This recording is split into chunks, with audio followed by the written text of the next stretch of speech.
Hey there, I just got a comment on one of my videos and I just wanted to reply with a video because I have a little bit to say about it. It is asking me, do I have any experience with mycoplasma? One of my 8-month-old kittens has had it for 3 months, 3 rounds of antibiotics. Not sure if it came from my healthy mum who's had kittens with conjunctivitis. I retired her early because I felt like it was my responsibility to stop the conjunctivitis, which was possibly herpes and could have led to the mycoplasma. Is it possible they picked it up at the vets? I got so many answers to this. The first one is mycoplasma. Do I have any experience of it? Well, I'm certain that my cats have it because I think it showed up on a PCR for me before, but I don't feel that it's a problem because mycoplasma is something that most cats have, and it just is, it's a bacteria that exists in their body. I think it's a people thing too. We have a lot of bacterias and funguses and all sorts of things that exist on us that don't give us any trouble at all until they do. And my experience with mycoplasma is I have 2 cats that live with one of my friends from school, and she has an older cat, a British Shorthair as well. Her older cat has a problem with mycoplasma. She needs regular treatment, probably every 3 months, I think it was from memory, because the mycoplasma is bad for her and it causes her to have upper respiratory issues.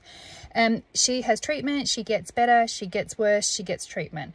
This has been going on for a long time. It took a long time for them to diagnose, but once they diagnosed it, the treatment regime is working.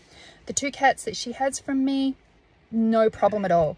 It's not contagious in the way that, it is contagious in the way that they will get it, but it's not going to cause problems for every single cat. In fact, it causes problems for very few cats, very few cats. And in an 8-month-old kitten, it'll show up, but I don't think that that's actually the problem. So moving on to that, the kitten's had 3 rounds of antibiotics, but maybe it doesn't actually have mycoplasma as the actual problem. So I'm not sure if it's been PCR tested. I'm assuming maybe it has if you're saying it's got mycoplasma, but it could have some other issues going on. And the antibiotic that you're using is not doing anything because it's not working on those other issues. And the number one is going to be herpes virus. And I know I bang on about herpes virus, but it's a thing. And the mum has maybe given the kitten herpes virus, or it's got it from somewhere else. Do they catch stuff from the vets? Very, very rarely, because these things have to be actual like contact. The cat has to sneeze on the other cat and the other cat has to ingest it, kind of thing.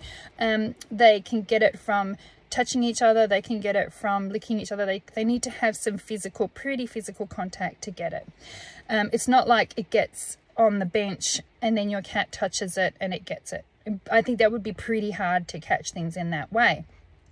But conjunctivitis, it depends how it presents. If it's one eye winky and then a bit later the other one goes as well, it's more likely to be herpes virus. Herpes virus tends to do that. Conjunctivitis tends to be both eyes closed, shut, stuck at once. Retiring a cat early because of that, it's throwing away DNA. It's throwing away DNA because these things are just cat things. And I know a lot of people, there's a lot of people out there that get a bit upset with me for saying this, but these are viruses that our cats have, they have. We need to breed through them and around them. If we don't, we're throwing away DNA. So the kitty that has been desexed maybe didn't need to be. With treatment, it could have been a different outcome.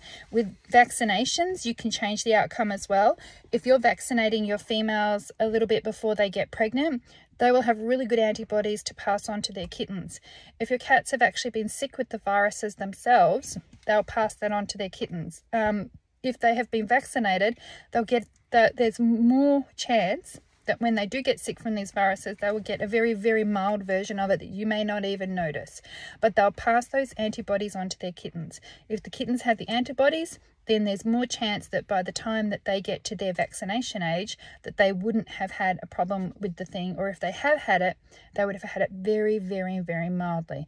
You might notice it in kittens that you have, you know, after they're about, their eyes have opened and they've been toddling around and then they have the sticky eyes. And that is a sign that they're getting the herpes virus from their mum, but it's very mild. And then they go on to be fine. You put ointment in their eye for a couple of days and then they're fine. And that means the antibodies are working. And that means that they'll get to their vaccination age and they'll already have some antibodies of their own and they're going to be a bit more protected in the future. But, you know, the responsibility to stop the conjunctivitis, you kind of can't stop it. The kittens have already got it at that point. And if we took that attitude that we have to take every cat that has herpes virus out of the gene pool, we would have no cats to breed from. So I think this all comes down to education and knowledge about breeding. And I've got 20 plus years of experience. So I'm talking from a position of having been through it. Whereas when you come to breeding and you're new, all of this is, if no one tells you, you don't know. Or if somebody tells you and they tell you in the wrong way, you don't know. So this is where it's really good to be part of something where you get a bit more information and a bit more education about how things work in the world of breeding cats. And that's why I really recommend, if you haven't had a look, go and check out my new Cat Breeders Club. If you go to catbreedingforbeginners.com, at the top there's a link to club, and it will take you to a page that explains all the things you get when you're a member. And it's a small monthly amount that is really, really worth it, because I'm certain that if you join the club, participate in the Facebook group, participate in the live meetups that we have, read the information that comes out every month, get the monthly content and go back and have a look at some of the previous monthly content, all of that, I guarantee you I'll save you at least one vet bill, and it'll be worth it. So I really think if you're a new breeder, you should jump in and have a look at the club. But mycoplasma is something that cats get. Very few cats get it where it's affecting them in a permanent, ongoing way. And so when you do a PCR test, I think that unless the cat is showing signs of upper respiratory issues that don't respond to the treatment that you would give for herpes, calici, or chlamydia, then I would start looking at mycoplasma. It's down the bottom of the list, basically. But some of the things that you would do for the other conditions will actually treat it if you've got it too. So that's my thoughts on mycoplasma. Hopefully that was a helpful answer to you and to anybody else that's watching. And if you haven't checked out the club, go check it out now. Okay, hopefully that was helpful. Bye for now.